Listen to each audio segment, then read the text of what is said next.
Thanks for pressing play. This is Christopher Lochhead, Follow Your Different. And we aspire to have real conversations, not traditional interviews, that celebrate the people, ideas, and companies that are making our world a different place. And man, oh man, do we ever have that today. As usual, we're sponsored by Oracle NetSuite. Learn how to turbocharge the growth of your business at netsuite.com/different. And while you're there, you'll be able to set up a free 1-hour growth review with an expert in your industry. Check out netsuite.com/different today. On this episode, a true legendary champion and one of the most dominant American Olympians in history, none other than Kerri Walsh Jennings. Yep, that's right. She's here. She's been called the best beach volleyball player in the world. She's a 5-time Olympian. That means she's been 5 times to the Olympics, and she's getting ready to go one more time. She's a 3-time gold medalist and a 1-time bronze medalist. And she's the career leader in beach volleyball wins. She is the Muhammad Ali of beach volleyball. And Kerri is half of what's been called, quote, the greatest beach volleyball team of all time, with her longtime partner, the now retired Misty May Trainer. And Kerri is currently training and competing with her new partner, Brooke Sweat, to make the Olympic team compete and win in Tokyo. And I'll tell you, I wouldn't bet against these gals. The other amazing thing about Kerri is she's an entrepreneur. She founded the P1440 volleyball tour, bringing her sport to the masses. And if you check them out, who knows, maybe they'll be in a town near you. The other thing I want to tell you, some people don't know this, she actually won one of her gold medals while pregnant with a baby. She was making a person and winning at the Olympics at the same time. She's an extraordinary human being. And most importantly, she's a real person. We have an authentic conversation. She's incredibly generous. We cover many topics. For example, her distinction between inspiration and motivation. What drives her, in particular, why her potential is something that drives her, how she handles winning and losing. And she talks about how the joy of winning motivates and inspires her more than the pain of losing. She shares why being an inspired person and living an inspired life means so much to her. And there's a lot to take away on this episode. You could easily take a full freaking notepad full of notes. She's incredible. The other thing I wanted to tell you off the top, this is another great example of the power of a dialogue podcast. If you've seen Kerri before, which you probably have, in a traditional interview, you're going to get a few minutes with her at most. If you see her on 60 Minutes, maybe you're going to get 6 minutes with her. And even on a traditional podcast, if it's a traditional interview podcast, it's going to get edited and sliced and diced, and the producers of that podcast are only going to show you what they want to show you. In this case, what you get is from the moment I hit record to the moment I hit stop, the complete conversation with a legit living legend. For more on Kerri's background and the key takeaways from this episode, visit lochhead.com. And now, hey ho, let's go. So hi, Kerri, how are you? I'm very, very well. Thank you for having me. Oh, thank you. I'm so stoked to meet you. Thank you. I'll meet you. I'm just now noticing your background. I love everything in your office. Thank I have you. I have the Do Epic SHIT sign. My kids like to giggle at it every day. I love your surfboard. One of my dear friends gave that to me. One of my dear friends gave me that surfboard too. That's Joey so Ramone good. on there saying, hey ho, let's go. I love it. Yeah. Yay. Well, welcome to mine. Yeah, I see you had a surfboard back there. I know. It's so cool. So my dad, at the last Olympics in Rio, there's every Olympics, there's something called the USA House. And it's USA hosts it for the family and friends, and it's all outfitted. And my dad actually got the artist to sell that to him. It's very Rio-centric, but there's also some American flavor in there. And on this side, I got the coolest thing that we have, I think. Oh, Paul Newman. I love that movie, favorite. Cool Hand Luke. It's so good. I got that from my hubby a while ago. Yeah. There's so many little sage pieces of advice in that movie. Truly, truly. And never go into a hard-boiled eating contest. I learned that as well in that movie. It'll make you sick. Yes. And I guess you're somebody who watches your diet very carefully, right? Well, I do like hard-boiled eggs. I like any kind of eggs. Yes, I do. It's part of the job. But I actually really enjoy it. You know, there was a time in my life where I didn't care. I didn't pay attention. I wasn't as mindful, of my intake. And now I'm mindful of my intake of everything: social media, books I read, food I digest. Everything has an effect on me, and I'm getting more sensitive. And why do you think you're getting more sensitive? I think because I care more. Yeah.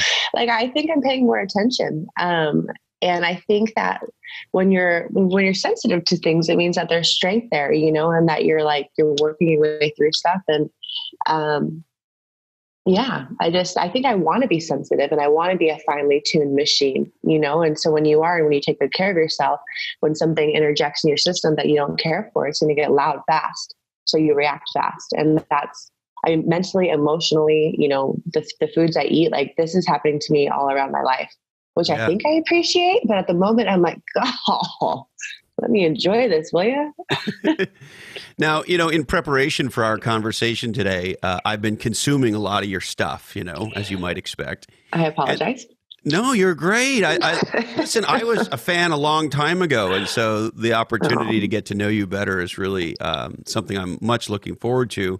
And one of the things that struck me is, wow, the level of discipline you seem to exert in your life to be who you are, particularly at this stage of your career and your life. But I'm curious how you think about discipline.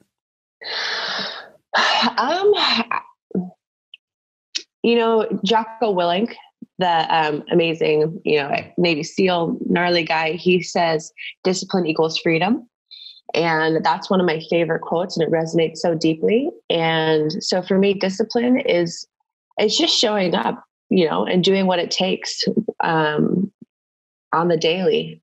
There's kind of no days off. And I think a lot of people, I think probably a lot of high performers, people going after big things, you get a lot of flack, and people are like, oh, you're so disciplined, like you're being punished. And it's like, oh, no, you have no idea, how liberating it is to be on point. It allows me to breathe.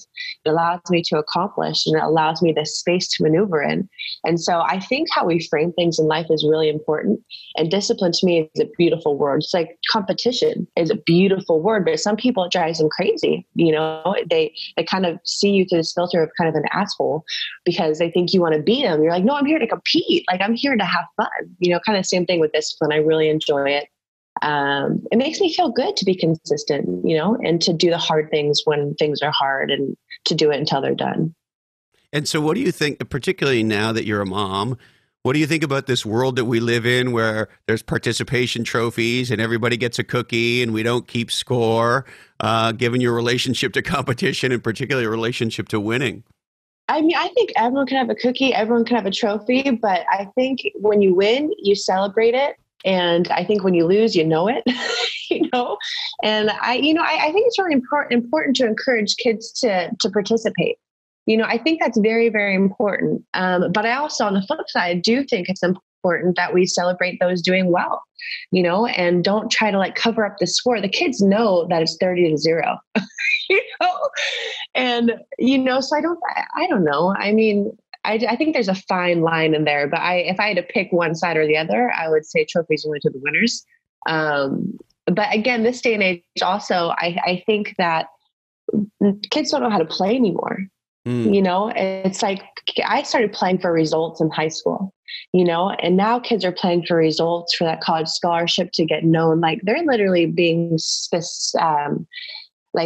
specialized at 10 years old.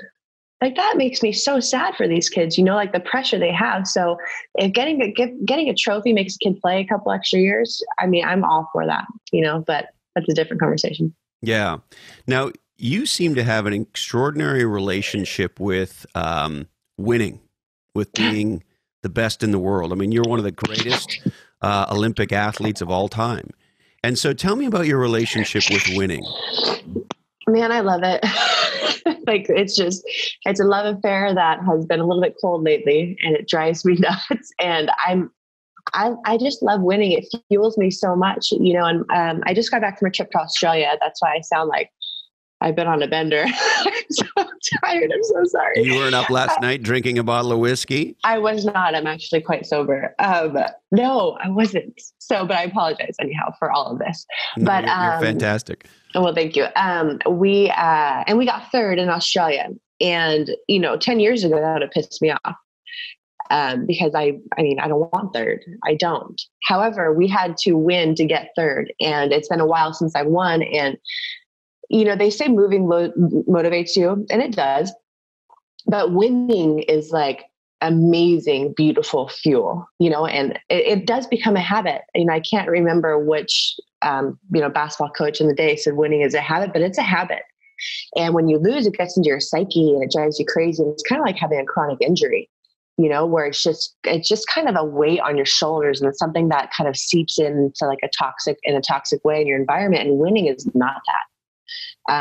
Winning to me is just what it's all about. And I love winning more than I hate losing, which I think is why I'm still going. Because if I hated losing as much as I love winning, I'd be retired before I even started. Can I slow you down there? Yeah. Can you say that again for me? I said, I love winning more than I hate losing. More than you hate losing. Yeah. Love always wins, and hate is just toxic. But I hate losing. I hate it. There's positives to it for sure. But it's winning that drives me. I don't think about losing when it happens. It makes me look in the mirror, which I appreciate. There's a reckoning there, but it's the winning that keeps me going. Striving for that. When you win, most of us in our jobs, when we go to work, when we win or when we lose, there aren't millions of people watching. And of course, in the Olympics, tens of millions, if not hundreds of millions of people watching. And so tell me a little bit about what's that like when literally the whole world is watching you and your partner either win or lose. It's something that not once has ever occurred to me ever. It's just, I'm just an athlete playing a game that I've played since I was 10 years old, and at the Olympics, it's so fun.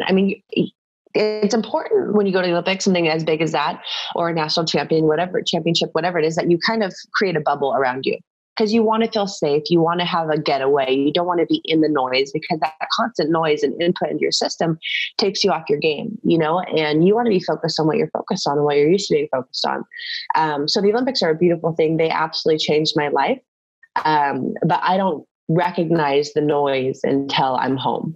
So and it doesn't occur to you that some giant percentage of the planet is watching you and your partner take the court and go for that medal?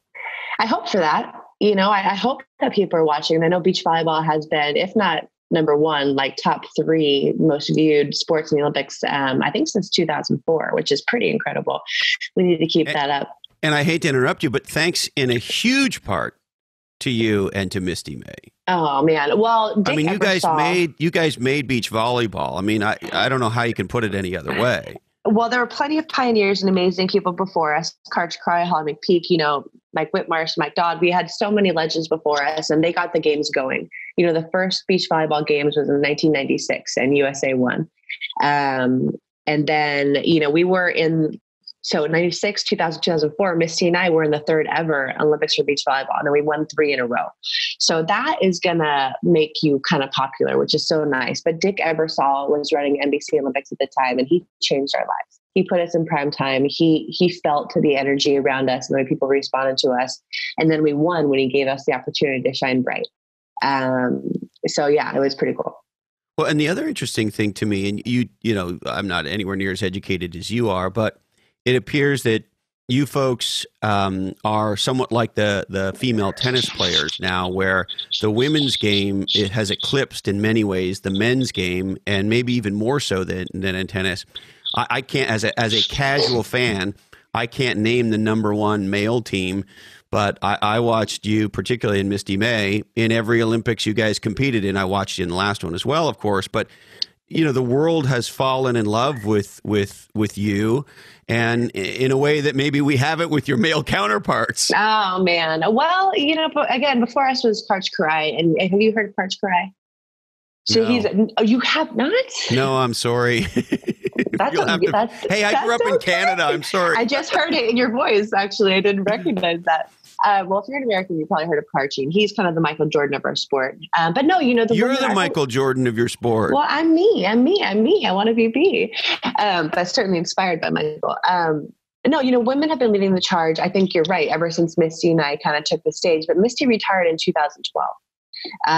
And I'm going out after this Olympic Games, and we need new and bigger stars. And the men of our sport make the women better. It's very similar to tennis. What's Serena Williams without Roger Federer? On the next court, like it's just so cool when you can have two sports that celebrate each other.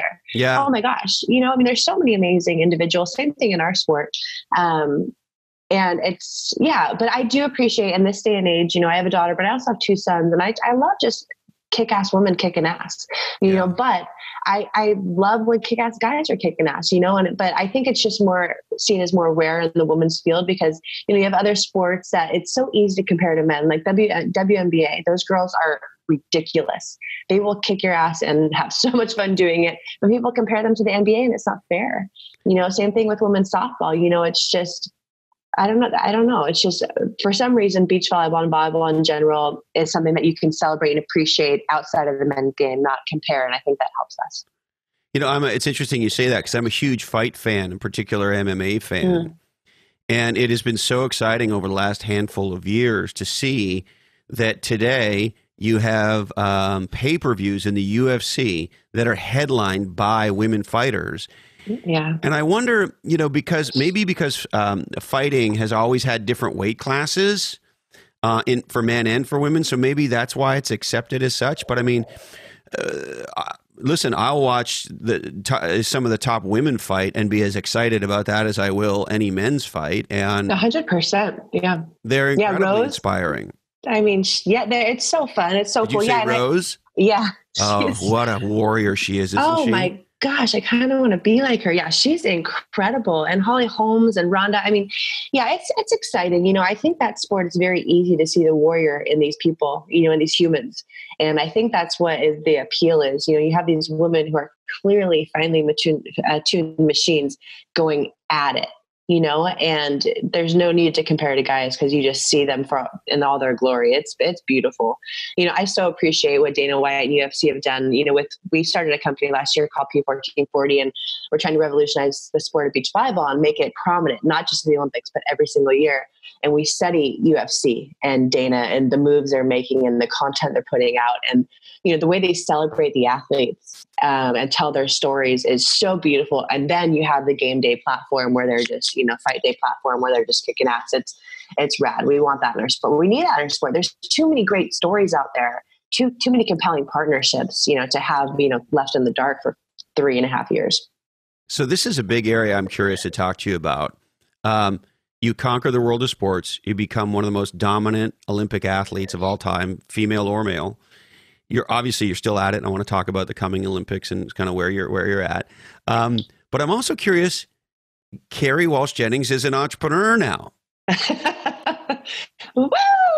Right? I feel like I should wear a medal for that. I think you should wear a medal for that. Do you ever wear your gold medals? I was like, once I get them and take them off, I never put them back on. But this entrepreneur world, holy hell, I want to earn a gold medal every day. It's so gnarly. It's so fun and so exciting and so stressful. And it's like having a child. The hardest thing about parenting is that it's 24/7, 365. It's the relentlessness of it, and it's just every day, all day. Even when I'm in Australia, like the larger part of me is a parent, right? Yeah. Preaching to the choir. Yeah. And it's the same thing, with our company, P1440. It's just when you put your heart and soul in, it's your baby. And so many things are not in our control, and you have this world that wants to get rid of you as an athlete. Like I am so blessed that I win or lose. It's black or white. And it's largely dependent on my own, output and how much I was prepared and all these things. If someone beats me on that day, fine, F you, but fine. I'll have another shot. But man, this business world is really exciting. And I feel like I'm getting a master's degree every single day, learning so much. It's a hell of a world. And what are the kinds of things that you're learning as an entrepreneur, Kerri? Man, just to really get my hands in the mud, in the dirt, don't assume anything. Don't presume to know what other people are thinking. Even if you have a very in-depth conversation, know that two people are going to hear things and see things differently. So if you're working on a project, take every step by step. Don't, cut out for any of them. That your team, same thing with sport, your team is everything. My God. And your attitude is everything. You prepare and you work your ass off, and you have to be nimble like an athlete. If the winds change, or if a team has, whatever, an approach against you that's caused you trouble, like, you have to be nimble and you have to adjust. But team is everything, and having honest, open communication in a culture where you can hold yourself and each other accountable. So you can get through the tough times and live in the good times. Like, it's all very, very similar to sport, with the additional stress of there's a lot out of my control. Right. which is a type A personality. It's pretty hard. Do you feel there's more in your control in volleyball than there is in business? Oh my God, yes. Most things are on my timeline, and when I get in the court and I'm competing, and then it's all about giving it my all. It's not about the end result, even though we all know what I want the end result to be. I focus on 100% on things that I control. And I guess that's the same thing as an entrepreneur. You're focused on what you can control, because I can't control the market. I can't control how people are going to respond to us. But that being said, when you're having an event and people aren't getting back to you, and your timeline is not the same as other people's timelines, and, you want funding and you want these brands to support you, and, your visions are different, or whatever it is, the nuances of life are the most beautiful part of life, but it can also drive you crazy. It sounds like you're learning to sell a little, Kerri. Oh my hell. Apparently I'm terrible. But you know what? I believe in what we're doing so much that it's so easy to talk about. This sport has given me everything. Sport in general has given me everything. And so to be able to work really hard alongside my husband, who I'm his biggest fan. I love him so much. And our team, Dave and Kasha Mays, it's really fun to work so hard on something that I love so much. Now, I've heard you talk a lot about your marriage, and you're somebody who, as a massive public figure, it strikes me, on one hand, you've been very open, but on the other hand, you're not one of these, I'll just say it, asshole Kardashian, look at me, I'm going to broadcast it, every time I take a poop or whatever type of asshole. And so on one hand, you found this magic line, it seems, Kerri, where on one hand, you're a real human being in the world, particularly as a public figure, when you could play a character and you clearly don't, and you've been open about some things in your marriage. And yet at the same time, you haven't turned yourself into one of these, social media douchebag porn star type individuals. So how do you think about sort of how to be in the world as a giant, I don't know. Are you a celebrity? I don't know. You're certainly a world public figure. You're a giant public figure. I'm not. Thank God I'm not a celebrity. I know what you're saying about the reality TV world. I just have so much respect though for the Kardashians, because they work their asses off. And I appreciate that about them. I don't love everything they do, but I just want to get that in there, because anyone who's busting their asses like they are, they choose their life. I'm not going to judge them. God bless them. Hopefully they do a lot of good in this world. But as far as you're a nicer person than I'm not that charitable towards them. Oh, well, okay, we'll leave it there. But but how is it that you're so genuinely yourself, and you're not one of these look at me types? Well, I don't know. I mean, I'm just me. I don't know how to answer that. If you met my family, that if I was an asshole, I wouldn't survive. I'm grounded because, I have my faith. I believe in God. I talk to God every day.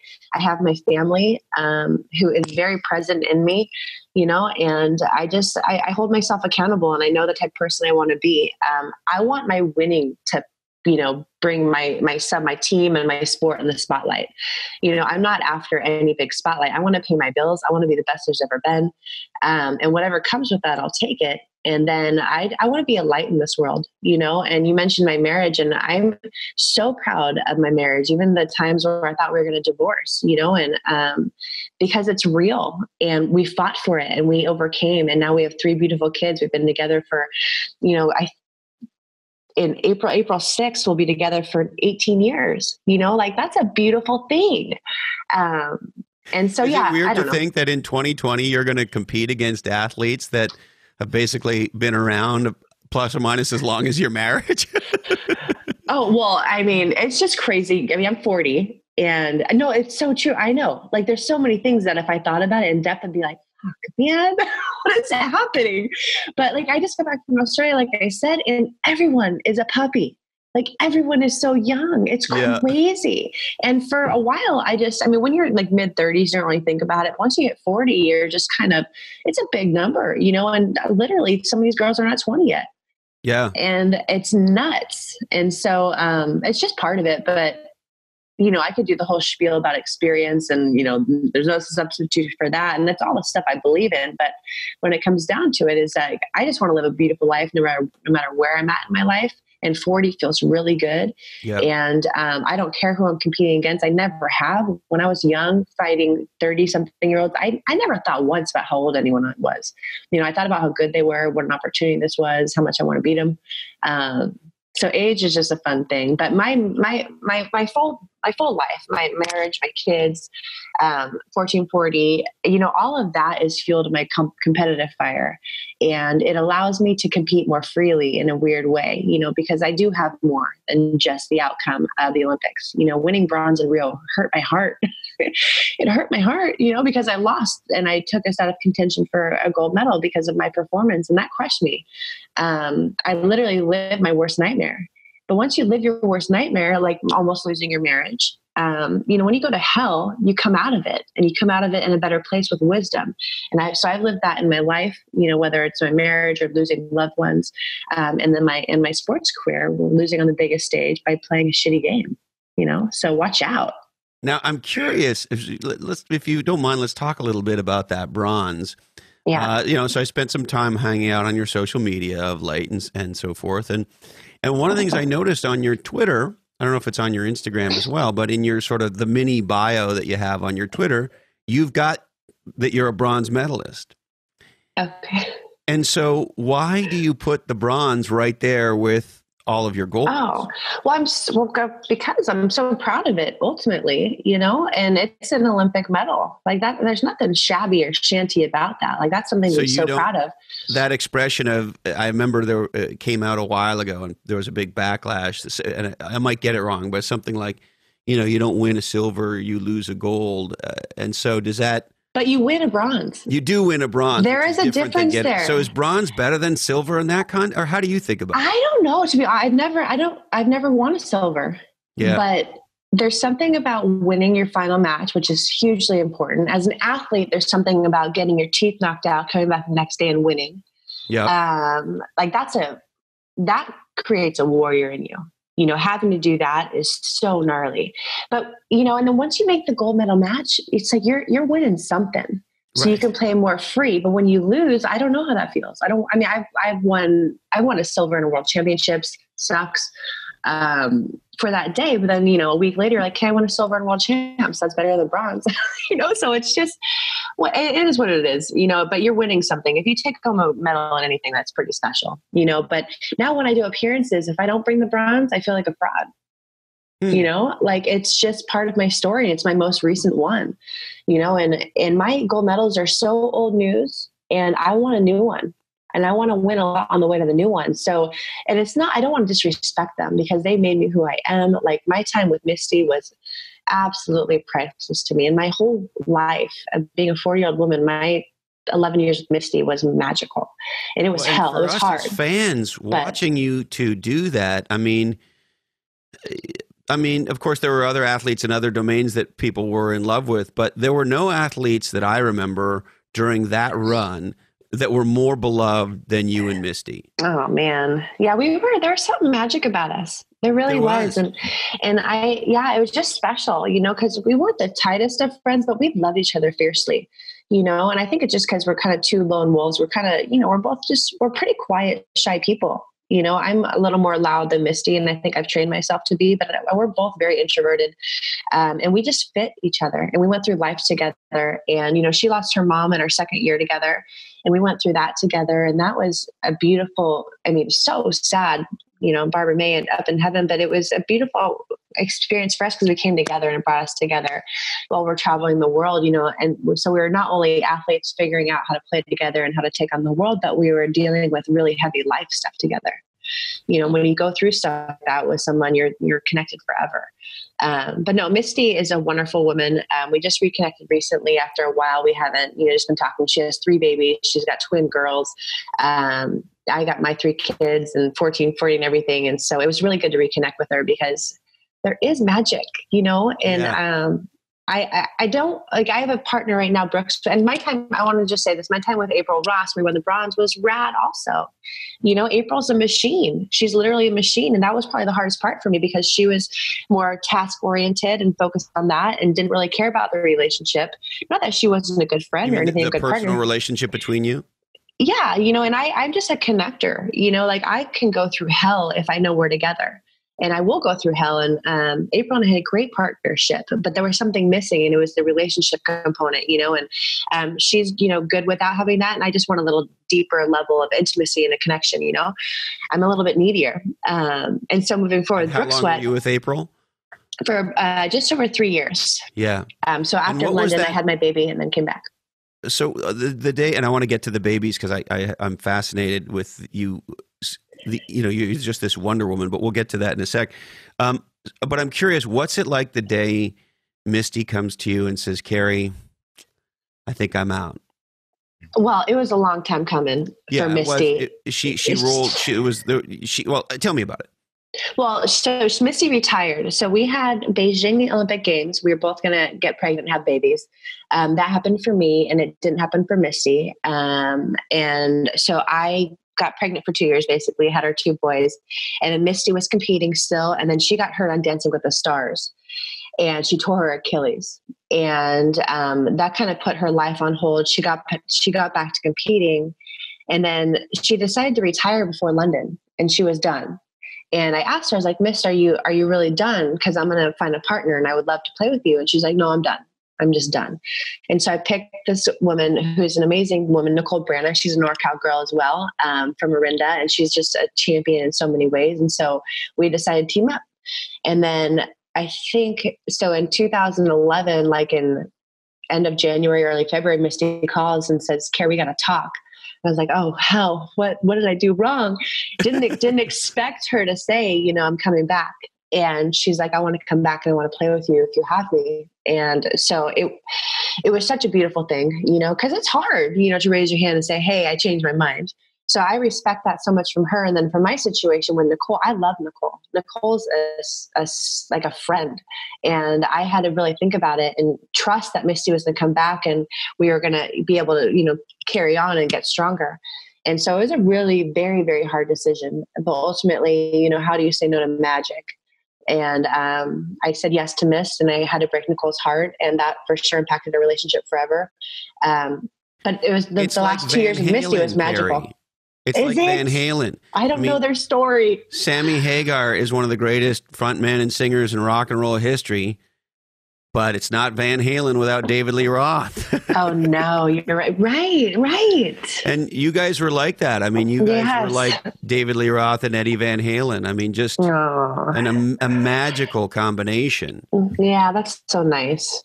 Yeah, we were, and we knew it. And it's hard for other people it's hard to put into words when you're trying to explain yourself. But then, so anyhow, moving forward with Brooke Sweat, my current partner, remind me how long you and Brooke have been together, Kerri? We just got together at the end of 2018. Yeah. So just a couple months. Yeah. Oh, we're dating. Yes. Yeah. We're very new. And so, but we're trying to qualify for the Olympics in Tokyo 2020. And it's already started. We have 3 tournaments under our belt. We have 2/3 and a 9th. And it doesn't feel great because we want to be winning, but we're trending upward, which is awesome. But I just showed Brooke a video that I was a little hesitant to show her, but it was of Misty and I, and it was a video that my husband and our sports psychologist put together before London. We watched it before every single match, and it was a highlight video.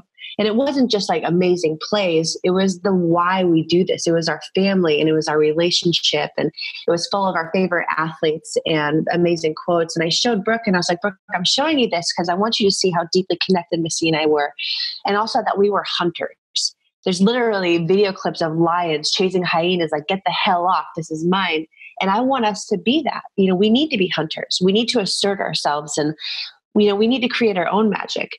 And it's such a fun thing, but it's something that takes time. I had 10 plus years with Misty to develop that. We had something so special from day one that we really created it and crafted it and curated this amazing presence together where we won matches before we stepped on the court.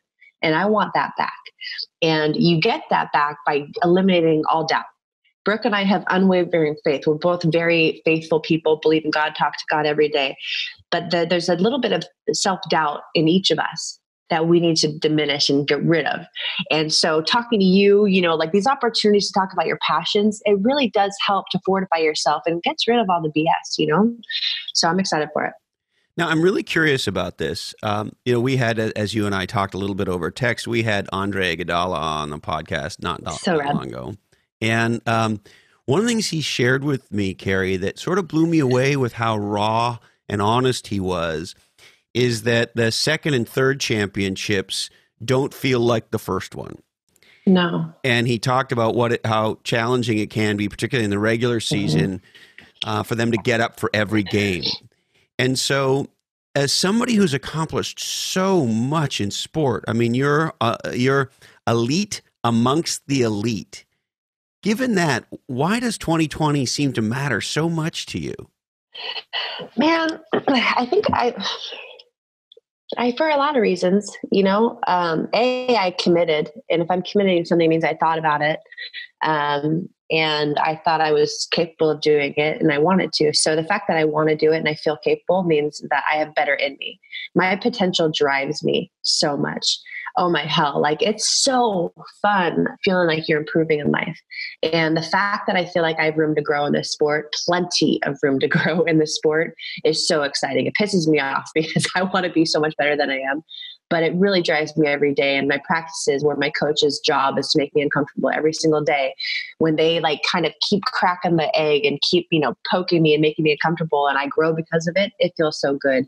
And then when I compete and it shows up, it's a win. It's a win in life. It's important to recognize those things. But to Andre's point, it is hard. I can't imagine being an NBA athlete and playing that many games. But to get up after you played for so long, to have that same fire, it's different now. I'm not as hungry as I was when I was 20 and without any medals. I'm not. That's just the truth. It's just the truth. Yeah, it's a different kind of hunger, and my life is so full, and before I had a one-track mind, literally one track. I had my faith, my family, my career. That's all I had. But my priority, all my energy went one place. I almost lost my marriage because of it. And I won't do that again. And that was the start of a shift after 2008, when I almost lost my marriage. I'm like, okay, I can't do that again because I won't have my husband. I won't have my family. I got to find a way to spread the wealth and to spread my priorities and my focus and pay attention to everything that I love. But, the energy that is required to be obsessed is gnarly. And I just don't have that capacity anymore because I have my 3 children and I have my husband, and I want to be an amazing wife too. I don't just want to be his wife. I want to be an amazing wife. And I fail at that every day, but, so I'm hungry because I want to win. I mean, that bronze pisses me off, even though I'm proud of it. I'm not going to try to qualify and win because I have something to prove. There's better in me. And that is really, really exciting. And I believe in my partnership with Brooke Sweat. And so I don't know, I'm just inherently fueled. I'm fueled on the inside. It's inspired more than motivated. And, I think if you're motivated, trying to get up for every single game, it's impossible. But if you're inspired, that's where it allows you to feel the discipline of the everyday. It allows you to do what's required on the day to day because you have a bigger purpose to it, and it feels bigger than just the event. So how do you think about the distinction or the difference between inspired and motivated? Motivated, I mean, it just in my mind, motivated is pretty external. I'm motivated by the money. I'm motivated by the glory. I'm motivated by, these things that'll come to me as a result of this on the outside. But to be inspired, to me, is a touch of God, and it's something that fuels your heart. and your purpose in life. And that's hard to F with. Like I've had some amazingly breaking days in my life. But because I've been inspired and because I believe it, those days fuel me, but if you're just relying on motivation, I think those heartbreaks would be like, no, I can't. It hurts too much. It hurts too much to lose. It hurts too much to put your heart on the line and get it broken. If you're just playing for the money, or if you're just playing for the end result at the end of the day, like you can't. You gotta have a bigger purpose in it. And my purpose is to be a bright light in this world. My purpose is to live inspired and to inspire along the way. And that feels really big. You said your purpose is to inspire and be inspired, or tell me exactly what you said. Yeah. Well, I want to be inspired. I want to live an inspired life. And I'm inspired by everyone who's living an inspired life. Like if you follow me on social, like I retweet and repost so many rad people who you can tell they're just inspired. They want to do big things in this world. And I mean, I don't think money's a bad thing. I think it's a beautiful thing. I wish everyone, had all the money they wanted in life. But these people are driven by purpose. And I think when you're driven by purpose, it's just every day it's going to win out, more than being driven by the Benjamins. Yeah. And I've heard you talk about intrinsic versus extrinsic motivation in this regard. And so I'm curious in that as a professional athlete, and of course you live in Southern California where there's lots of, to put it mildly, extrinsic things going on. Sure. And the extrinsic really matters in your world because, and maybe you'll tell me, but it seems like there's an opportunity for you to probably make more money from sponsors and other activities than there are from actual winnings in the sport. But you can educate for sure. me. Yeah. We're trying to change that, but yes.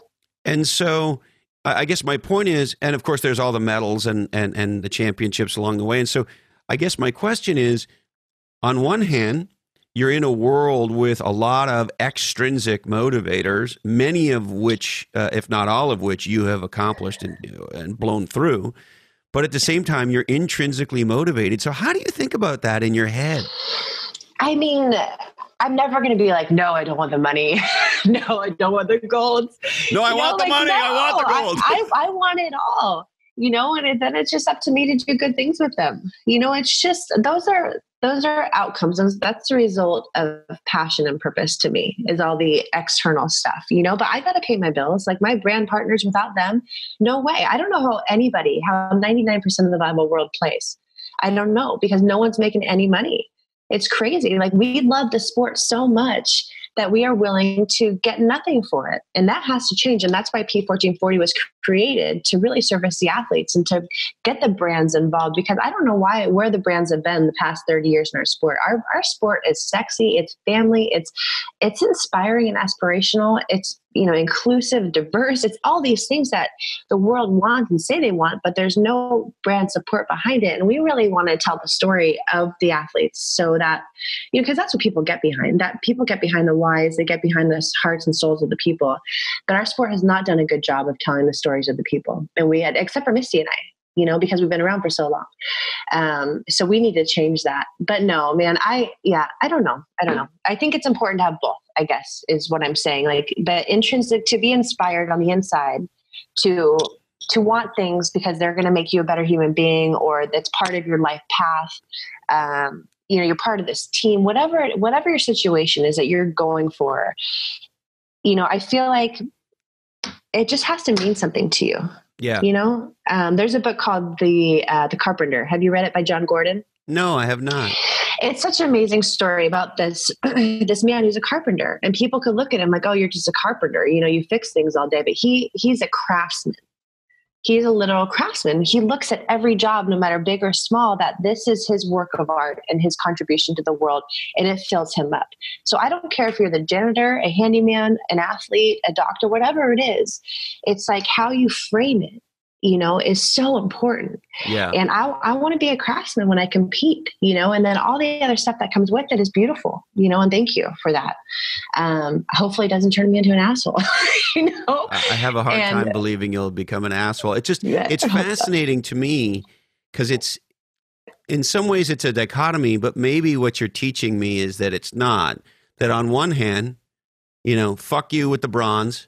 I am going to go and I am going to win another gold in 2020 with my new partner, and that's what I'm going to go do. And yet at the same time, it really does feel like you're somebody who, as much as the extrinsic result matters, the intrinsic result seems to matter even more. Oh, I love how you just put that. Yeah. I mean, my bronze completes me. My dark side completes me. You know, I believe in monoism, I guess. You know, there's a lot of duality in this world, but that's a completion, right? Yeah. It's like you need to have both. And Einstein you can't said have one without the other. No genius without a touch of crazy or a touch of insanity, something like that. Yeah. And it's true. You know, like the idiot in me, you know, kind of makes me to find my brilliance too. It's just, yeah, it's all one. And there's, you know, the contrast in my life, the tough times in my life, you know, have made me who I am, the failures. But I aspire to be a champion every single day. And I want to stand for sustained excellence 100%. And that's what I want to be known for, you know, as a human being, as an athlete. That's what I want. You want to be known for sustained excellence. Yeah, I want to be the best there's ever been for forever. You know, like I showed up every day with what I had, you know, and I think that's beautiful. And I listen to a lot of Abraham Hicks, which is law of attraction, you know, and what you think about is what you attract into your life. And I believe that 100%. And I believe that I attracted the bronze in my life, and because of my lack of discipline in my thinking. You know, I think I lived in the what if a little bit too much, and I let a little bit of doubt become a mountain of doubt, you know, and I've lived in that for the past couple of years, and I want to be done with it. And I want to attract excellence and golds at this point. I'll speak for myself. It seems crazy to hear Kerri Walsh Jennings talk about doubt. You're Muhammad Ali, lady. How do you have doubt? I love that you said that. It gives me chills. No, but you are. I mean, you are the baddest ass mofo to ever play the game that you play. That's so nice. I want to be. I don't know what to tell you. Like, it's just, I wonder if Muhammad had any doubt. I wonder if Michael Jordan had any doubt. Like in my opinion, I mean, I just know me, you know, and I know that's part of my reality. And it's not 100% negative because it pisses me off and it fuels me. But at this point in my life, I think the fear of losing used to fuel me in such a powerful, bold way.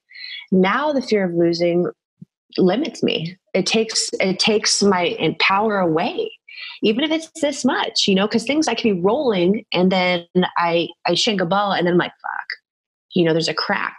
And that crack can become bigger. But before I'll be like, no, you know, and I'd bust through it. So anyhow, I don't know. I feel like the greatest for sure have doubt. You know, you hear these actors talk and they do their best performance ever and they're afraid that they're going to be found out, that they're a fraud. Like, I feel like there's got to be an element that in every top performer, because we know how good the world is at our craft and how, you know, amazing, you know, and how lucky we've been or how hard we work, but how maybe just how fleeting it all is, you know, like, and so I think that's just part of my life. And yeah, I own it because I want to get rid of it. If I'm a victim to it, it's going to stay around forever. So I have to live with it and look in the mirror and be like, what the hell are you, doubt? Why are you here? You know, why am I allowing you to be here? I'm starting to have conversations with it and I'm trying to crack the egg because I want it gone. I want to transform it. I feel like if I want it gone, it's going to be bigger. So I need to transform it into wisdom. I need to transform it into some sort of secret power. And so how do you think about mental health? And I know you've worked with a sports psychologist. And so how do you think about the mental part, not just of your sport, but of your life? I mean, you have a gigantic, busy life with children and husbands, and I know your folks matter a lot to you. I want to ask you about your dad, but like you have this gigantic life. How does the mental part of the game of Kerri's whole life come into play in your mental health? Man, I feel like it's everything. You know, it's everything, especially if you're talking about elite performers. You know, like for me, everyone in my world is physical. For Andre Iguodala, everyone in his world is physical, knows how to play basketball. But what separates good from great, to me, it's the heart and the soul of the team. And it's the mental capacity. So I hate to interrupt you, but are you saying, I want to make sure I understand what you're saying. Are you saying that the physical capabilities at your level vis-a-vis your competitors are such that you think it's the mental game that is the difference? Yes. What is it exactly? Yes. But it's also, it's mental for sure, because you have to, you have to frame things in a way where it's a challenge and it's exciting, not like if I F up here, we're going to lose, and that requires some focus and some discipline and some training in, like, if I have this self-doubt, I'm going to pivot to what I want. I'm going to pivot to the now instead of being like, I just messed up. Or what if I mess up here? You have to live in the moment. And I think that's what elite performers do. You live in the moment, because if you live in the past, you're jacked. Or if you're worried about the future, you're screwed. What's that moment like where the match is on the line and it's super tight and you know that maybe it's going to come down to, one or two moves or points? What's that like in terms of your mental game? It's rad. It's gnarly. Is that when you feel the most alive? To be honest with you, when I'm doing it right, I'm just so in it. And then afterward, I'm like, I knew we were going to win. I smelled fear. I literally smelled fear in my opponents. I looked in their eyes and I saw they were shaking. You do and look I at wasn't them in the moving. eye, don't you? Oh, I feel them. Yeah. I mean, everyone's wearing sunglasses, but you can sense how they're feeling, and that's a big, big deal. And I've been around long enough, and I am a human. Like, I've lived everything. I've lived every emotion. And so I feel like I have so much compassion in my life because I've lived so much. And I feel like I know my opponents so well because I've been them. I've been in every situation scared. I've been in every situation ready, and so I can sense that. But to get back to the mental component, to me, at the highest level, you have to have your brain trained. You have to, because everyone can do every skill very well, but who can do it more consistently? Who can do it in, air quotes, crunch time is hugely important. And for a while, leading up to Rio, I was having some sessions with Michael Gervais, and he has an amazing podcast I think you would like. It's called Finding Mastery. And, I was talking to him. I was like, Doc, when we're in these tight moments and when it's tied up and, it could go into overtime, and every word I used was adding pressure to the situation. He's like, hold on, Kerri. He's like, listen to how you're talking. He's like, there are no tight moments. It's just another moment. You're making it tight. He's like, let's reframe it. Let's say, okay, when it's a competitive moment. And to me, I literally was like, thank you. Holy hell. Like, you just liberated me from this prison of my mind saying, if I don't get this point, we're going to die. We're going to lose. That's how stupid. But to frame it as competitive, that's all I'm there to do, is to be competitive and to show up. So I think having that mental acuity and that training where that's how you frame the game is really important, no matter what the point is. Because if you take care of points 1 through 10, you'll be cruising and you'll be comfortable when it's, 19-19, because you've lived this so much and you're in every point by point. But to me, again, at the highest level, I believe it's the heart that is the biggest difference. I just like the people who aren't afraid to care more and to literally lay themselves open and say, I want this so bad. And you can tell by every fiber of my being. Roger Federer, he cries every time he wins. Like, my God, that's beautiful to me, and like Tom Brady, the guy's been around forever and he cares so much. And he's not afraid to say, I'm here to win and I care. A lot of athletes don't do that. And the athletes who do are rad. Do you know who Daniel Cormier is, the UFC fighter, by chance? I know the name, but I can't picture him. So he was undefeated for a very, very long time. He's still undefeated at heavyweight, which is kind of his normal weight class.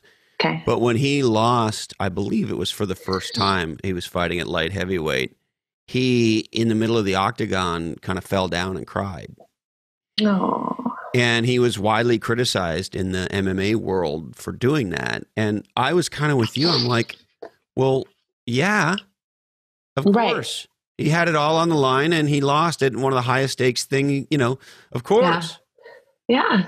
Oh, it's crazy. No, to me, that's like, I don't know how you can't cry. One of the most beautiful things. I cry sitting there watching you on TV. I know.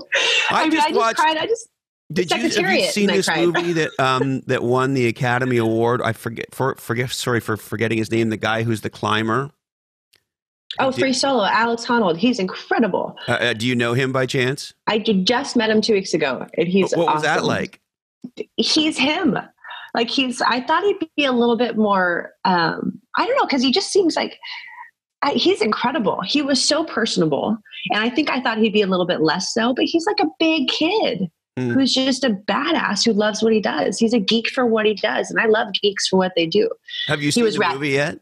Oh, yeah. Oh, yeah. Oh, yeah. We've got our 3 kids. I'm sitting there watching it, and my hands and my feet and my armpits are all sweating. I'm sitting on my own freaking couch. And you know he's okay. And we know he lives. Like, it works, right? But like, you're sitting here. Remember that huge move that he had to make? He called it the karate kick, where he sort of has to go from one side to the other. And like, my gosh. I'm sweating thinking about it. It's like, it's a crazy thing. And so it's beautiful. I know that all of America will literally be glued to our televisions, and I will be sitting on my couch sweating for you and Brooke as you compete in the next Olympics, like a nut, like I was actually there with you.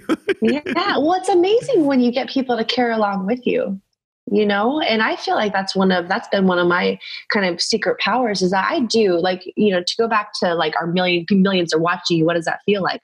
I don't know. I don't care about that. But what I do feel is literally the army of Americans and the army of warriors in my family and my friends who are behind me. I take that with me on the court, 100%. And that's rad. And that to me is different than all the other noise, Yeah. But no, to watch someone go after something that they love and they clearly are passionate for is amazing. Like Conor McGregor, when he did the Mayweather fight and all his talking and all this stuff. And then afterward, when he lost and he looked at him, he goes, "But I gave you a good run." And I was like, I love it. Because when he's talking shit and when he believes it, it's, I mean, maybe he's trumping up a little bit, but no, his heart is in it, and then he gave everything and he lost and he was still like, head up. That's beautiful. I can relate to that a little bit with the bronze, head up, because you gave it all you got. Well, and you sure were gracious. I mean, you've always been gracious. Yeah. It's a humbling moment, It really is a humbling moment. It's a beautiful moment because, you always have another day and it's just sport after all. But no, that hurt me in my heart and soul. It really did. So to come back and win was a beautiful opportunity. And I was really proud of April and April was an amazing partner throughout all of that and our coach. And it was awesome. Now, I got to ask you about your family and your dad, our dear friend, Matt Miles, who connected us. Yes. He has told, and I want to say this as nicely as I know how, because I want to respect the awesomeness of who you are. But he's actually told me more about your dad than he has about you, because how much he loves and respects and admires your dad. Oh, man. So, tell me about your dad and your folks. And you're going to make me cry.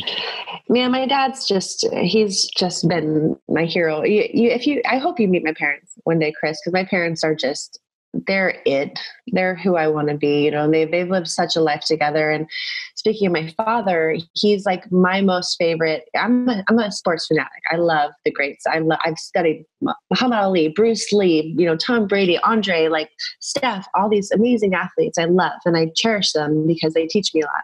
My father taught me so much. He's 6'8". He was so graceful and so powerful, and he had this combination of things that I always wanted. And I'm built just like him. And he was my coach in baseball and basketball. And my mom coached me in volleyball.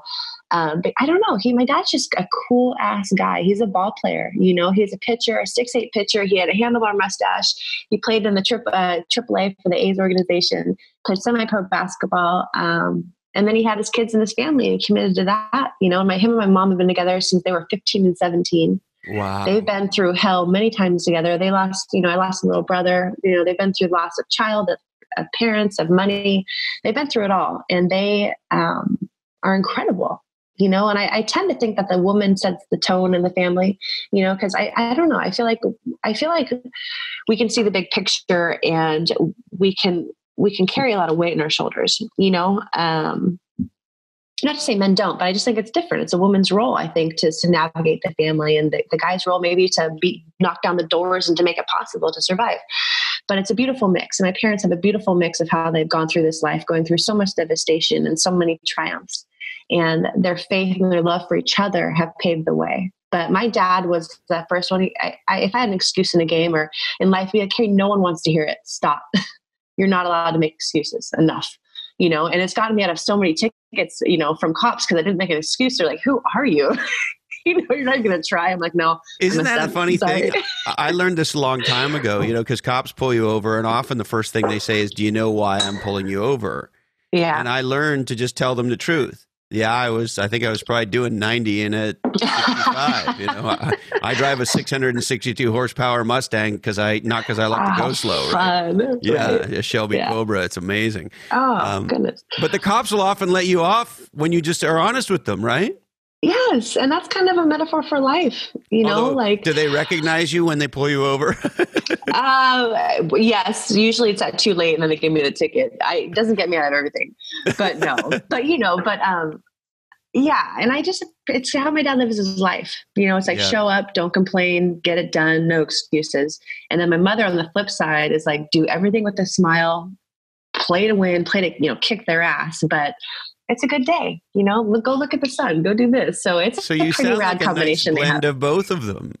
I think I am, because my mom is a fucking warrior. Excuse my language. She is You can swear gnarly. as much as you want with me. I know, but I just, kids listen, but, no, it's just, my dad is a hero and my mom is a saint. And, I'm just blessed to be theirs, but Matty Lyles is good taste because my dad he's one of the good ones. His heart is awesome and he pretends to be a grumpy big bear, but he is like the softest hearted, most hardworking, incredible human. I love him so much. I'm a daddy's girl for sure. I know what a deep sort of feeling man Matt Lyles is. Yeah. And for him to say the kinds of things that he says to me about your dad and who your dad has been and who your dad has been for him and been there at times, when Matt felt like he really needed a hand and your dad has shown up and so forth. And your dad must be an incredible guy. He really is. And Matt deserves that for sure. And God, if my dad in the world deserves happiness, isn't it, Matt Lyles? Yes. So I'm so happy he has it. Yeah. We were in town, 1440 had an event in San Jose last October and Maddie came out and served my husband and I balls at West Valley College. It was so fun. He's such a stud. He's so unassuming. Is he one of the greatest looking men in the history of men or what? He's pretty good looking. Yeah. Well, and his heart is so good, and good people just are cuter. So he's got it all. Yeah. And I really appreciate my husband loves Matt very much. And I think it's a mutual love. And I love when good people are connected, it's awesome. Yeah. Now, I also wanted to talk to you about, you seem to, at least as sort of a casual fan, be an athlete who has done a very good job, not just sort of doing the typical things with sponsors, but maybe even going a little bit of an extra mile. You hear a lot of things about, when athletes behave badly or, and they get dropped by sponsors, there's all that sort of side of it. You seem to be the opposite, that you've cultivated really good sponsors and that you are the kind of brand ambassador that these companies really are dying to have. You seem to be a dream come true, and you seem to have very good relationships with sponsors as somebody who sort of looks at it as a fan. But I'd be curious really how nice. You think about sponsors. Well, I mean, it's just a huge part of my world, as an athlete, as an American athlete. I'm so much more than just an Olympic athlete. I play every year. It's not just the Olympics, but prize money is not very much in our sport. And it has been decent in the past, but it's gone downhill the past 10 years. And P1440 is really trying to service that. And so the brand support that I've had in my career has, literally allowed me to chase my dreams. So without it, I would have jobs and I would be less. USOC, which is the American Olympic, committee, is privately funded. And I think it's one of two federations around the world that don't take government support. You talk to Italy, Russia, the Netherlands, all these other federations, these athletes are fully funded. They don't have to worry about rent, their coaches, their travel, anything. We pay for all of that. So we're out of pocket for everything. And then we get this much of a subsidy from our federation. And so without our brand support, it's not possible. Literally, USA would never win a medal if the athletes didn't have brand support. And I appreciate that because to me, that's the American spirit, it makes you fight and makes you accountable and there's no handouts, you have to earn it. I love that. It makes us tougher. It's harder. in some ways, but we're not bought and paid for. They don't own us. So we're autonomous, which is beautiful. But my brand partners, my biggest complaint about my brand partners is that they don't use me enough. We're partners. Like if we're partners, let's do stuff together. And it's such a gift. What do you mean they don't use you enough? I don't know, like have me out at events, like please market me, because then I can market my sport, and so many times it's just a tattoo, and I don't want to just be a canvas. Like I want to be a mouthpiece for you, and usually there's campaigns here and there, but maybe once a year. Not that I want to do something every single day, it needs to be an authentic fit. But like I'm with Lululemon, and they're so amazing. They're such a great Canadian company, and they're global, and they have all the values. Yeah, they're so wonderful. Now, do they not use you enough? Because I would think if I was the CEO, but it's against their culture. But if I was the CEO or CMO of Lululemon, I mean, I would have you everywhere all the time. You'd be in the front of our store. I mean, especially with hair and makeup, right? Well, it helps. No, but like it's more of a female brand than a male brand, I would say. Although the men's stuff is incredible. Yeah, and I heard we just had Joe Kudla on, who's the founder of Viore, if you've heard of them, Viore Clothing. Yeah. And he told me, I didn't know this, that the male Lulu brand is now about $1 billion a year in revenue for them on the men's side. They've made a big push. My husband lives in Lulu, and I know a lot of people think it's bougie and frou-frou, but it's performance and it's good looking. My wife just got me a Lulu workout t-shirt, and it's now my favorite workout t-shirt. I feel a little like a dude dressed by his wife when I wear Lulu shit, but it is good shit. Well, make it your own. Exactly. Because it is the best. Like I went to their place in Canada, in Vancouver, right? Yeah, Vancouver. Okay, thank you. Sorry, my brain, Aussie brain. And the testing they do on their materials is second to none. It's so incredible, and it's for a purpose, and it's so good looking. So yeah, Lulu, I'm so proud to be with them. And yeah, their culture is grassroots as well, or do you? They do, what we and see they you will. What we see you wearing on the beach is Lulu now. Oh, hell yeah. Yeah. That's why it's so fun as an athlete, beach volleyball athlete, because the athletes can wear their brand partners, like other federations. If Nike is a US OC sponsor, but right. I own my uniform. So that's a big opportunity, for my brand partners to kind of go in and show themselves to the world, which makes me really proud. I want to be valuable to my partners. Now, I got to believe this is true for the vast majority of athletes, which is whatever they wear doing their sport matters. It's a critical, and maybe you'll tell me the most critical part of their gear. But in your sport, because you don't wear very much, you can't have, do they still call them wardrobe malfunctions? Like you don't want this shit blowing up in the middle of a match, right? This shit needs to work, right? It needs to be high and tight. It needs to be customized for sure. Yeah. Yeah. I think there's been like one or two wardrobe malfunctions that I've been part of with my partners, but it's never happened to me. But no, it's hugely important. Like anyone's uniform, it's really important. At the end of the day, I could go out and play naked and I'd be fine because I'm just there competing. But I take a lot of pride in my bathing suit. Demographic of who watches the sport. Sorry, I just mentally thought of all the positions I'm in. Probably shouldn't happen, but no, my bikini is performance. It's 100% performance. And I really do. I've said this so many times. I really do appreciate the inherent sex appeal of our sport. I think all sports are sexy because the female form and the male form is so sexy. The body in motion is a beautiful thing. I love it. It doesn't need to be sexified though, and that's where I think people, when you look on the outside looking in, people think that, we're walking this line where we're kind of, objectifying ourselves. And it's like, hell no. Like if you do anything, what I do in the day to day, I don't think about that one bit. I wear a bikini because it's my uniform. It's what makes most sense. And it literally is performance enhancing. And the sex appeal is just part of it. And if you're looking at it that way, that's fine. That's on you. Well, and I was thinking about you in this regard in preparation for our discussion. Same thing with a guy like talking to Andre, or I've gotten to know Bill Walton, and he's been on the podcast twice, and I'm head over heels in love with Bill Walton. Yeah, and so special. Just having gotten to meet some of you legendary athletes, I'm curious, like when your body is the instrument, if I could put it that way. But I'm curious, what's your relationship with your body, given your body matters to you in a way that mine can't? I got to believe your body is more important to you than my body is to me. It shouldn't be. It shouldn't be.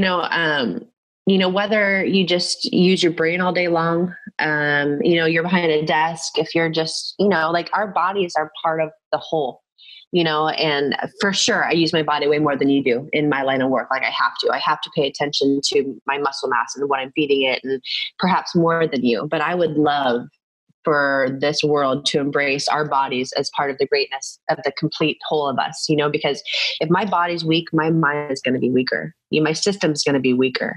If I'm not feeling myself properly, it's just going to limit me somewhere.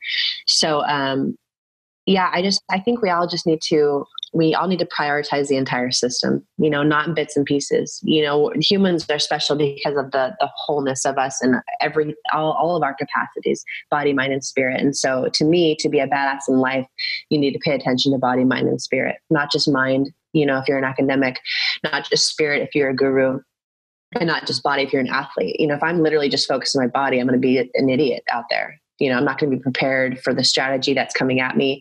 I'm not going to, mentally be able to withstand the ups and downs. And if I don't have my, my connection to my source, to my God, to myself, I'm effed, so I really do believe that Trinity is most important.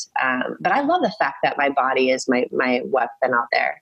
I have come to appreciate my body so much more over the past 20 years because I've been playing this sport for 20 years. It's given me 3 kids. I've had 6 shoulder surgeries. I take nothing for granted at this point. It's been through hell and back. And what I know about my body is that it's resilient and it's capable of healing itself in an incredible way.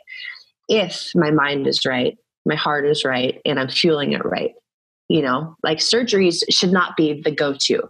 It should not be. It should be the last thing you do. And I think too often in our society, we're like, I have a bum shoulder, I'm going to go get it fixed. Surgery is not guaranteed, first of all, and you have to restart things. And so I don't know. I've learned so much about myself through the wars I've been in the sport, and I just appreciate the resilience it's taught me. It's the lessons, the metaphors for life that my body holds. It's pretty powerful. Now, I'm somebody who is blown away by and fascinated by legendary women. I'm the product of a single mom. I'm married to an extraordinarily powerful woman. And so I look at you and I just go, no, wait a minute. You went to the Olympics pregnant, did you not? Yeah, very early, but yes. Well, very early. Guys, if we have I got a bum knee right now. I can't do anything. I'm a whiner and moaner and how do you? Well, I think that's why women carry the babies. Well, yeah, thank God. But how do you go to the Olympics and compete and win as a pregnant person? Literally, I was in month 2 max. So what? You're still making you were making a person. You were winning and making people at the same time. Well, how do you do that? It's not a big deal because it's what God allowed me to do with my body, and Casey and I, so the Olympics were in August, and we just tried early, we're like, we're going to have another baby. Let's just start trying. And we're very fertile, and we just, it just happened for the Olympics. And so, I don't know. It was the most beautiful realization when I realized at London that I was pregnant, and I had 2 of the I probably had maybe 2 bad days, my first 2 pregnancies. Like I'm one of those a-holes who feel good, who love it, who doesn't have a bad time, so I wasn't worried about trying to get pregnant. People were like, well, you're so selfish for doing that. What if you got morning sickness, or what if this and that? And I wasn't worried about it because the doctors all say, base it on your prior experiences. And so I was golden as far as I was concerned. So it just makes a beautiful story even that much more beautiful, No, but look, who am I to tell you what to think? But that is I don't know what it's like to make a baby, but that is a non-trivial achievement lady. I mean, to be in that situation, to have your body working on that, and then to be so physically and mentally challenged by having to go and compete while your body is in the process of making a person, even if it is in the beginning of the process, it seems mind-blowing to me, and it's an inspiration to me as a guy. I can't imagine the inspiration you must be to other women, but fucking A, girl. It's much more challenging once the babies come out and all that work. So tell me about that part, about being a mom and now coming back from being pregnant 3 times. Yeah. And to still have to use your body as this instrument, this incredibly powerful weapon against your competitors. And of course, you gain a ton of weight as a pregnant gal, and then you've got to lose that 37 pounds each time. 37? Yeah. I could not crack 40 because I would have been over 200. I didn't want to get over 200 pounds. It was I don't tough. like being over 200 pounds either. Yeah, neither does my husband. Yeah, I didn't want to be bigger than my husband, but I was. No, I mean, I'm so grateful, like what a beautiful gift to be a mommy and to be an elite athlete. Like it's everything. My kids have given me a perspective in life and inspiration in life that I did not have before. My job started to feel trivial before I had kids, and I started to hate it and resent my job because I was so focused on myself, and it was exhausting. Like it was just not fulfilling anymore. And then, we have our boys back to back, they're Irish twins. And it gave me this new appreciation for my body, this new appreciation for this amazing job I have, that I get to travel around the world, chase these dreams and realize them and grow as a human. Brought me closer to my husband, but just to give you a little perspective, like my mother carried triplets for her sister.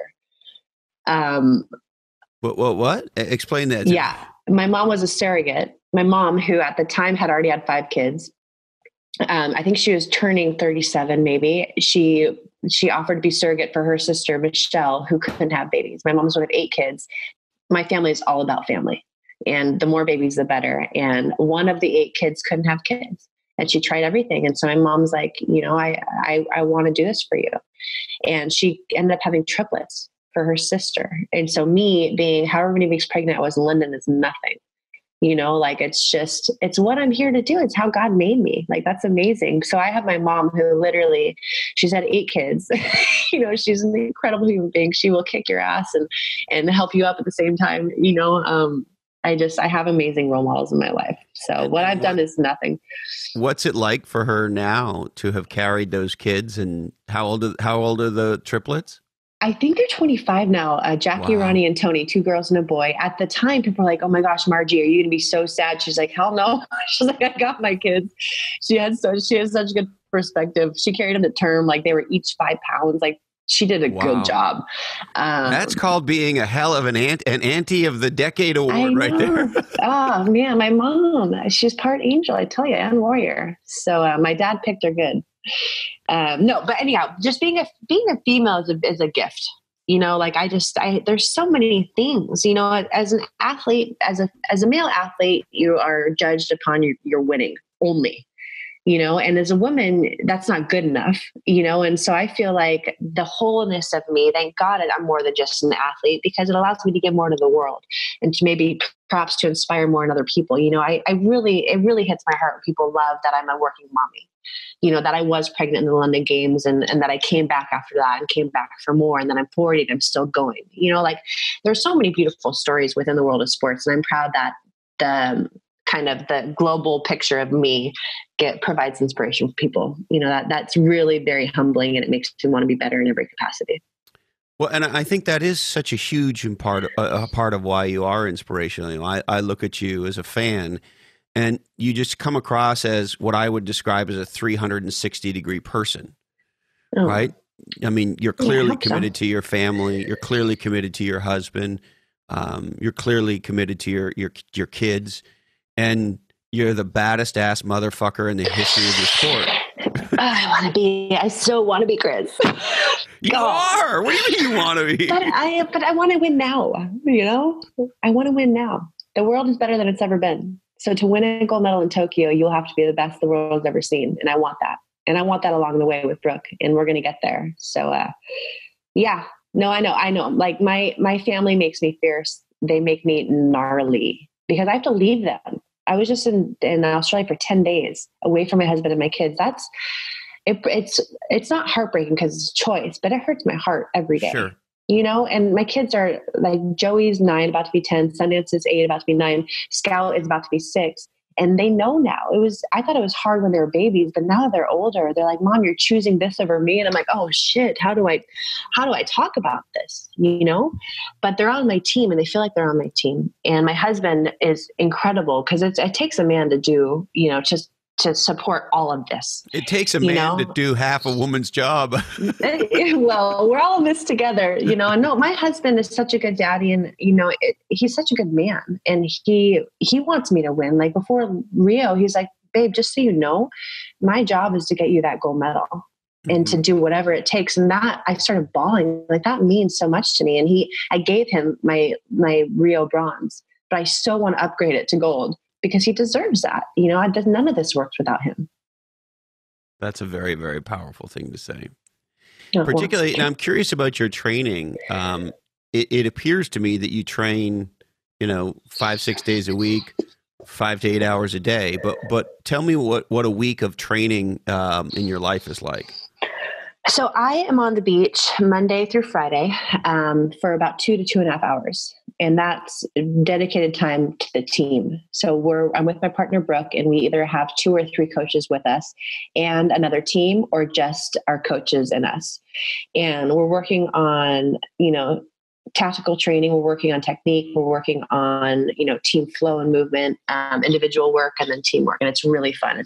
We have 3 Brazilian coaches, and if you've ever been trained by a Brazilian, like there's just more touches involved than anything. Like my first 10 years, I think, like my first year with a Brazilian coach surpassed all the touches I had in my first 10 years. Like it's gnarly. They want you to own the ball, and they have these processes and these progressions that it's such a beautiful way to coach any sport. I love it. So by training, I'm a lot on the beach every day. And then I usually have 1 or 2 other trainings after that, whether it's Pilates in studio on the beach or in my backyard, or I strength train twice a week with my trainers at Orange County Fast Twitch. I do mental training. I have a Halo sports set or headset that Mike Gervais, referred me to. I do a lot of meditation. I don't do enough therapy, but each of my workouts are therapy in that way. So I work out a lot. It's my job. But recovery is just as important. We have an infrared sauna upstairs. We have an ice machine and an ice bath that I need to start using more. It's been a little bit too cold. I've been a wussy. But I prioritize that. A compression ice pack? Yeah. And the combination of the compression and the ice, wow, what an incredible thing. Ice is a beautiful thing. It really is a beautiful gift. Yeah, I really want us to get a cold plunge. I think Furrow Health, I don't know how to pronounce it, but they have these cold plunges they look beautiful if you follow them on Instagram. And so do you sit in an ice bath like fighters do? I love it. Every time I do it, I love it. I'm a big lover and appreciator of Gabby Reese and Laird Hamilton and their XPT Life. You should all check it out. The way they do, because Gabby, I think they're puppies. I think Gabby might be 49. Laird is early 50s. And they just keep getting better and better and better. And those are the people in my life, body, mind, and spirit, they're getting better. And those are the people in my life that I look to see what they're doing, because I want to steal from them and make it my own. And those 2 got Casey and I into the ice baths, into the infrared sauna, because it's part of their daily ritual to make them able to sustain their level they're at and keep surpassing it, which is nice. So training is awesome. I love being fit. Training is the easy part. The recovery is harder for me. Prioritizing sleep and nutrition. Sometimes I forget to eat, which I can't. I need to fuel myself. Chef, or do you have how do you handle your nutrition?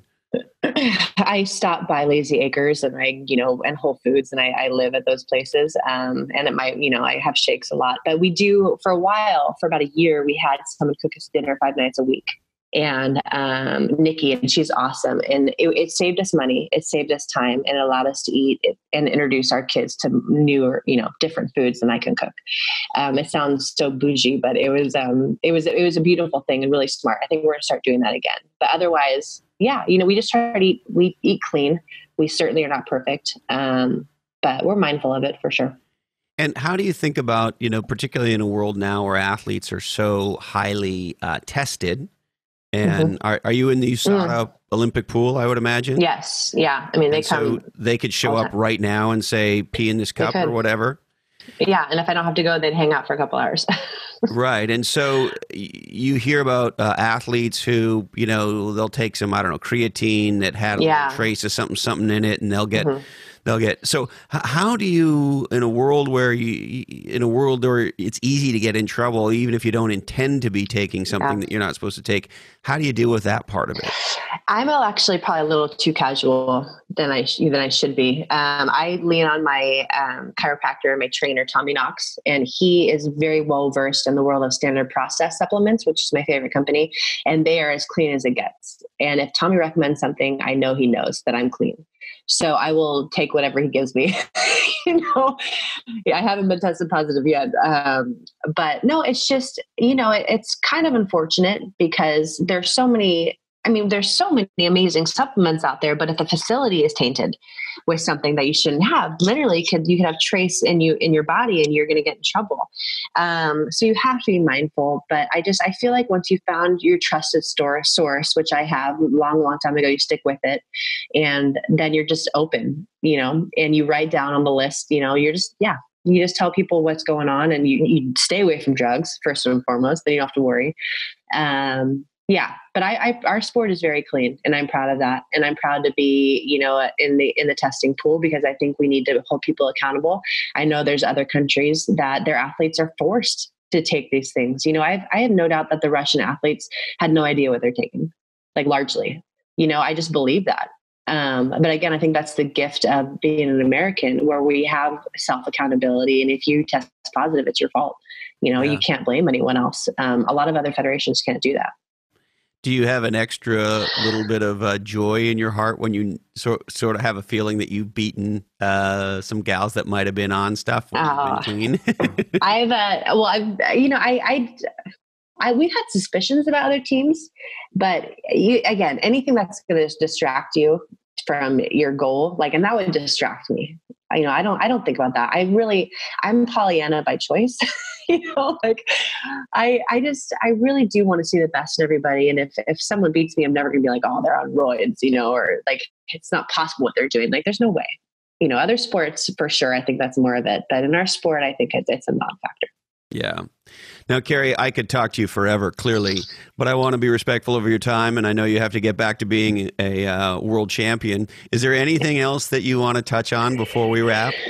Well, if you would allow me to do a shameless plug for P1440. Thank you. Yeah. So in 2018, we launched P1440, and we're technology. Tell me about the name. So we're Platform 1440 because we're not just a volleyball tournament event series. We are a platform. We're a technology platform. That's the larger side of us, because we want to scale. We want to be global with our offerings. And our offerings, we have 4 pillars of offerings. We have competition, health and wellness, personal development, and entertainment. And those 4 pillars are just inherent and very an authentic fit to the lifestyle of myself as a professional athlete, because competition is my sport. So we put on these high-level world-class events where the best of the best can compete. That's part of 1440. And then health and wellness, body, mind, and spirit. How are you feeling yourself nutritionally? Which mental coach are you using? We give our community access to these amazing experts in the health and wellness field, and it's pretty incredible. Personal development, physical fitness. We have this shipping container that we've converted into a gym that goes to all of our events. And then we have 4 world-class leading physical fitness experts come and give workshops, every 2 hours on site.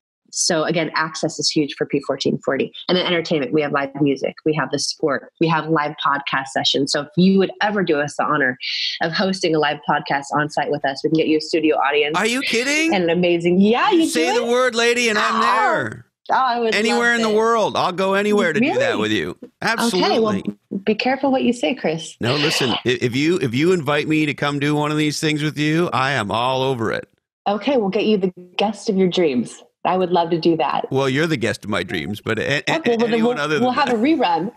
Fantastic. So all of those 4 pillars exist on site at our events. So it's kind of like a festival, like a badass wellness festival where you have the best in the world of beach volleyball competing. And then it also like exists in our technology. for beach volleyball. It is. I said this before. It's part Wanderlust, part Coachella, and part Olympics because you have all of those. When are you going to do one here in beautiful Santa Cruz, your old stomping grounds? Well, funny you say that. Hopefully in 2019 or 2020. But they used to have the Cuervos in Santa Cruz, and I think those were so crazy. The city doesn't want them back. But we're a little more tame, but we still like to have a good time. So hopefully soon. Do you know anybody? I need someone on the Coastal Commission that can get us in. I don't know, but I'm willing to start digging around for you. I'll do whatever I can to support you.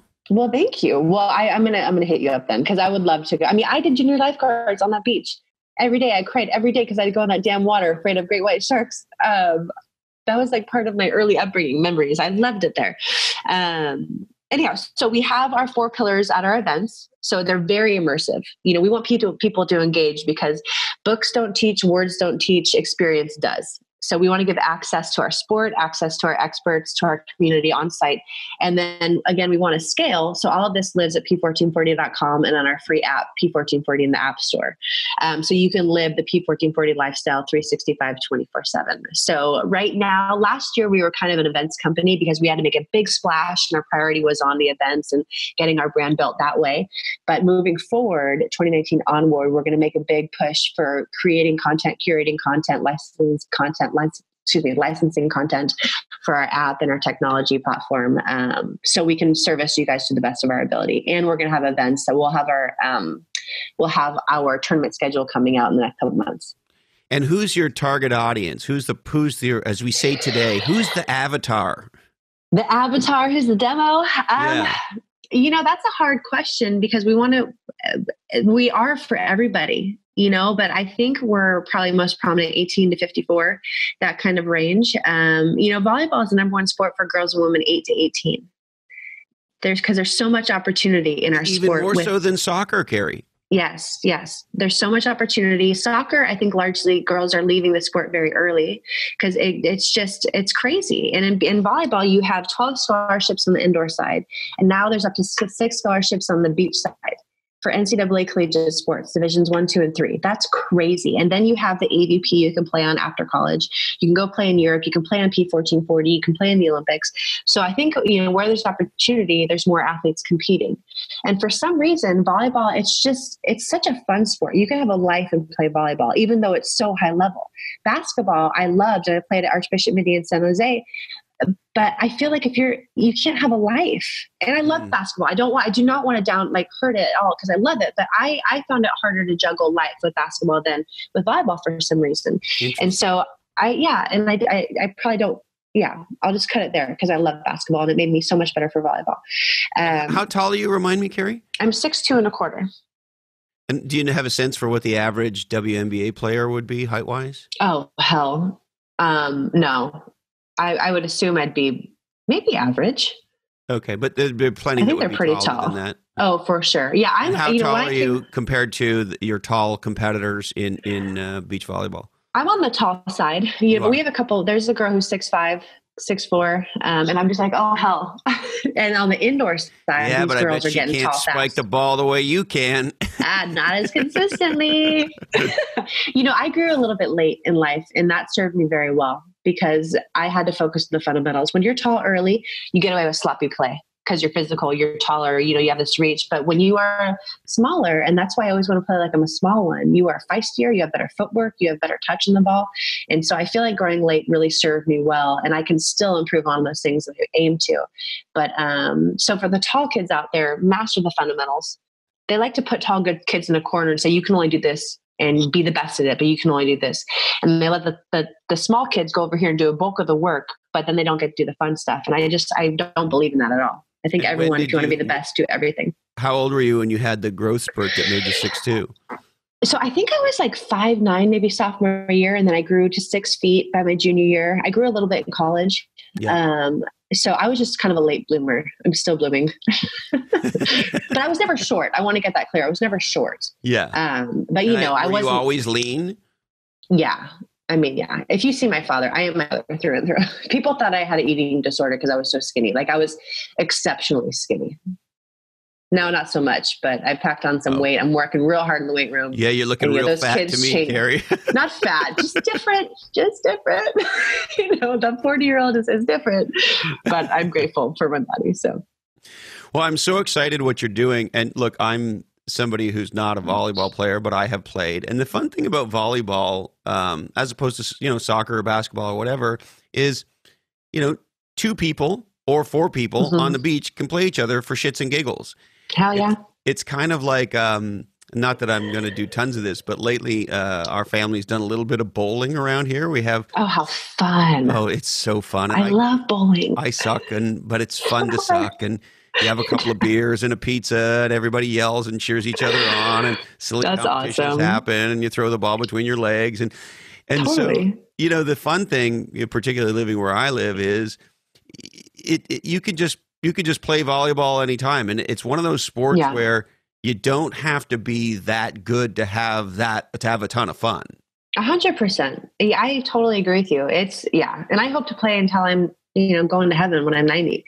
Like, it's just, there's so much joy in the sport, and it's very community based. And that's why we're so excited for 1440 to bring this community together. But again, like, people are forgetting to play in life. Not just the kids playing sports, they forget that it's about play, but as adults, we got some sticks up our tissues, like life is meant to be playful and have fun. And it's part of the balance you have, that you have to have these moments of celebration and of connection, work your ass off, please, and have fun, great luck, but you have to have the flip side of it. One of my favorite Bruce Lee quotes is, anything to the extreme is unsustainable. And that's with anything in life. If you only go hard, busting your ass, you're going to burn out, you're going to die, you're going to have a heart attack, you're not going to enjoy life. So you have to have the flip side of that. So yeah, bowling, I grew up, my parents were in bowling leagues in Santa Cruz. It was so fun. Really? We saw a couple of fights. 100%. Yeah. It's funny. The place that we like to go to is so busy that you have to reserve a lane ahead of time because there's so many leagues. Awesome. And I didn't know until very recently, Kerri, that bowling is this thriving thing in Santa Cruz. It's really kind of fun. Awesome. That's rad. I hope that picks up everywhere. I'm so happy you guys are doing that. Yeah. Any age. It's so good. Yeah. Anything else you want to touch on? No, thank you. Sorry. I can talk forever too. Listen, I think you're fantastic. I want you to know, we have a wonderful home in Santa Cruz. You're always welcome. We have room for you and your family. So nice. You know how much I love Maddie and Jamie and their kids. I performed at their wedding, and I just love having them around. And so, always love to welcome you to Santa Cruz anytime you're here. Well, thank you. And also, on this forum that we have, I also want to say to you, I will be with you in 2020, and I know the vast majority of Americans will. And I can't wait till the two of you go there and win gold again. And I just can't wait to see you compete on that stage again. Oh, thank you. Thank you so much, Chris. That means, is it bad that I go like this every time you say 2020? No, I'm a fighter. I like it. And look, this may be a corny thing to say to you. You are America's champion. Damn. I want to be. I really do. It's a joy of a lifetime to be doing what I'm doing, and I cannot, I know you're Canadian, but you're also American. I became a citizen years ago. Congratulations. I, as an immigrant to this country, I can tell you, I love this country deeply. I love that. Well, I can tell. And, I love that. And it's such a joy to represent our country. Like, I'm so proud to be American. And one of the best gifts of my job is to travel the world and to experience other cultures. And I love it. Like, I've learned so much, and I respect the world so much. There's nothing like being an American and living in America. And the spirit that we have is God-given. And I hope we always live in it, because it's one of our biggest strengths. And so I will take you with me on the way to Tokyo, not just in Tokyo, but all along the way, because we'll need it. And my goal is to represent to the best of my ability and to make it golden for sure. Well, and as corny as it sounds, Kerri, you make us fucking proud. Thank you. Thank you. I want to. I really do. Thank you, Chris. This has been so fun. Thank you very, very much. I really appreciate your time. I'll see you in Santa Cruz one day, huh? Absolutely. Thank you. All right. Woo! Kerri Walsh Jennings on the podcast. Man, oh man, if you don't like that, I give up.